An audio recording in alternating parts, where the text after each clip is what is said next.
Dublin, Ohio, Tony Finau figured he was on the right track when he shot 59 at Victory Ranch last week in Utah. That kind of score isn't happening at Muirfield Village, where the greens are getting firmer by the hour.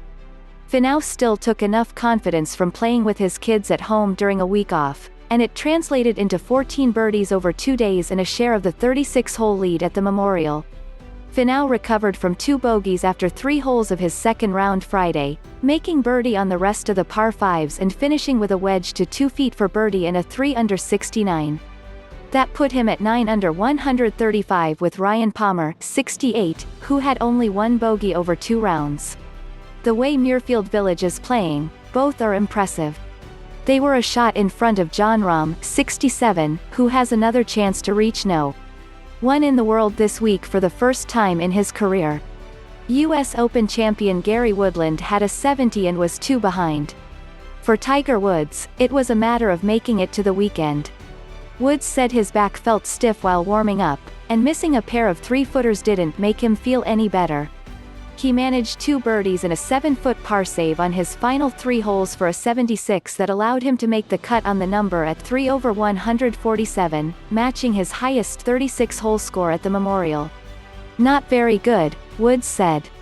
"I 3-putted 2 holes early, and whatever kind of momentum I was going to create, I stifled that early and fought it the rest of the day." Finau elected to stay home last week instead of playing Muirfield Village twice in a row. He won't compare Victory Ranch with Muirfield Village, though it inspired him. He was 14 under par through 16 holes until making a bogey on the 17th hole and settling for his second sub-60 round away from the PGA Tour. "I don't know how many times I've been 14 under through 16 holes on a good golf course," Finau said. "But it told me I was in good form and just told me how good I am at scoring. So I think I definitely carried some of that right into this week, and that confidence I think is pretty cool." The cut of 147 matched the highest of the season. It also was 147 at Bay Hill. Among those going home was Bryson DeChambeau, who was in reasonable shape until hitting his tee shot into a hazard on the 15th, taking a penalty drop, hitting the next 2 out of bounds and making 10. It was his highest score on a hole in his career. DeChambeau came into the Memorial having finished in the top 10 in 7 straight tournaments, and having 19 consecutive rounds at par or better.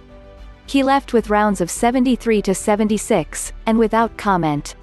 Dustin Johnson shot 80 to 80 for the highest 36-hole score of his PGA Tour career. Collin Morikawa, who won at Muirfield Village last week in a playoff over Justin Thomas, recovered from a 76 with a 70 to make the cut with 1 shot to spare. Thomas had a 67 and was 6 shots behind.